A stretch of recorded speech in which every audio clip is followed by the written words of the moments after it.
Story 1. The ghostly message on the phone. It was supposed to be an ordinary sleepover for Ella, Maya, and Sam. They gathered at Ella's house with snacks, blankets, and horror movies to pass the night. Just as they were about to start a movie, Maya's phone buzzed. She glanced at the screen, confused. There was a message from a number she didn't recognize. The message read, "Are you alone?" She showed it to the others and they laughed it off, assuming it was a prank. But then another message arrived. "I'm watching you." The words sent a shiver down her spine, but she tried to act brave. "Probably just spam or someone pulling a prank," she muttered, turning off her phone. They settled in to watch their movie, but within minutes, Maya's phone buzzed again. This time, it was a picture. She hesitated, then opened it, and gasped in horror. It was a photo of the three of them sitting in Ella's living room, taken from outside the window. The girls jumped up and checked the window, but there was nothing, just darkness outside.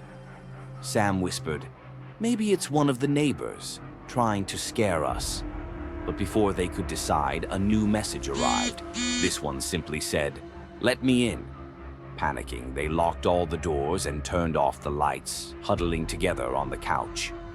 Maya's phone buzzed again, but she was too terrified to check it. Ella finally grabbed the phone, her hands shaking as she looked at the screen. It was another photo. This time it showed the back door of the house, cracked open, with a dark figure standing just outside. Ella dropped the phone, whispering, "He's already inside." The girls ran upstairs and hid under Ella's bed, not daring to make a sound. They waited for hours, the creaks and groans of the house filling the silence. When Ella's parents returned in the morning, the girls finally emerged, shaken and exhausted. Maya checked her phone one last time. The messages were gone, as if they'd never been there. But on her screen was one final message, written in faint, faded letters. "Until next time." The next day, they tried to shake off the terrifying night, but the fear lingered. Maya was relieved when she got home, but as she sat in her room, her phone buzzed once more.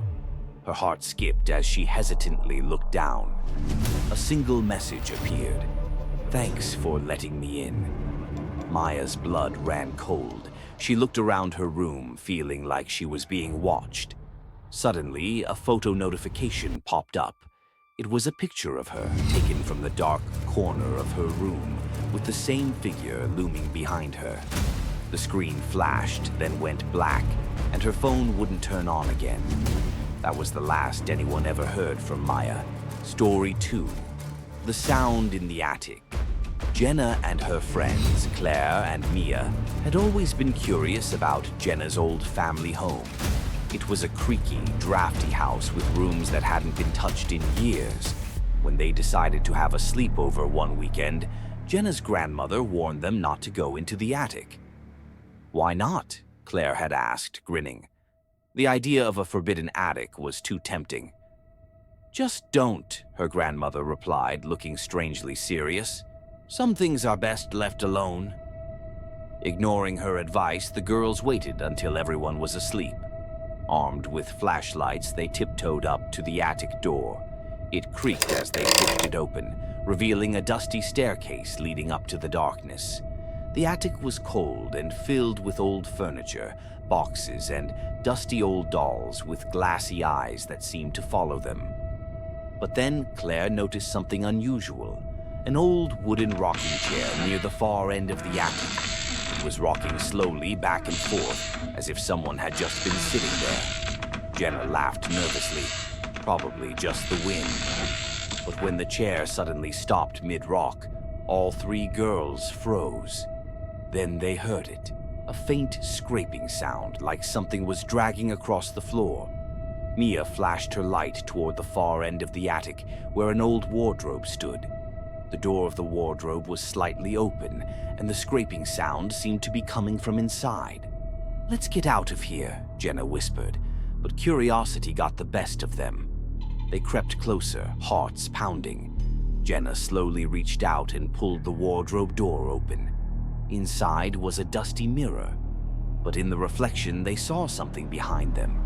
A figure, pale and ghostly, standing right next to the rocking chair. It had hollow eyes and a wide, unnatural grin. They screamed and turned to run. But just as they reached the door, they heard a voice, a whisper, faint and chilling. "Come back and play." They bolted downstairs and didn't stop running until they were back in Jenna's room, the attic door firmly shut. They never told anyone about what they'd seen, but from that night on, Jenna's grandmother would sometimes catch her staring at the attic door, listening, as if she could still hear that voice. After their experience, the girls vowed never to speak of the attic again. But a few days later, Claire noticed something disturbing. The rocking chair from the attic had somehow appeared in her bedroom, sitting just in the corner of her room. Panicked, she called Jenna and Mia, who each confessed they'd also found something in their rooms. Mia had found one of the dusty, glass-eyed dolls, while Jenna had found the wardrobe mirror in her closet, with that pale, grinning figure just barely visible behind her reflection. They tried to get rid of the objects, throwing them out, even burning them. But each time they would return, a little closer to their beds, until one night the objects were found empty, with just a single message scratched into the walls. Playtime is over. Story 3. The Room Without a Door. During a winter sleepover, Ben, Luke, and Kevin decided to stay in the guest house at Ben's grandparents' old estate. The guest house was dusty and filled with old, antique furniture. They joked about it being haunted, but deep down it made them all a little uneasy. That night, Ben's grandfather told them a strange story about the guest house. There used to be a hidden room here, one with no door. People say it's still there, somewhere. The boys laughed it off, thinking he was just trying to scare them. But as they settled in for the night, Luke noticed something strange. A small window high on the wall that didn't seem to match the layout of the house. They hadn't seen any door leading to a room with that window. Curiosity got the better of them, and they decided to search for it. They looked in closets, checked under carpets, and even moved furniture, but they couldn't find anything. Just when they were about to give up, Kevin felt a slight draft coming from behind an old bookshelf. Together, they pushed it aside, revealing a hidden panel. Inside was a narrow hallway, barely big enough for them to squeeze through. At the end of the hall was a small, doorless room. As they shined their flashlights inside, they noticed the walls were covered in strange symbols, scratched into the wood. In the center of the room lay an old, crumbling mattress. But then they saw it, something lying on the mattress. It looked like a bundle of clothes at first, but then they realized it was a shape. A human shape, shriveled and twisted, as if someone had left it there to rot. The smell hit them and they backed away, gagging. Just as they turned to leave, they heard a soft whisper behind them, almost like a sigh. "Why did you leave me?"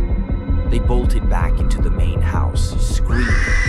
Ben's grandparents found them pale and shaking, unable to explain what they'd seen. The guest house was locked up after that, but sometimes Ben swears he can hear faint scratching sounds on the wall, like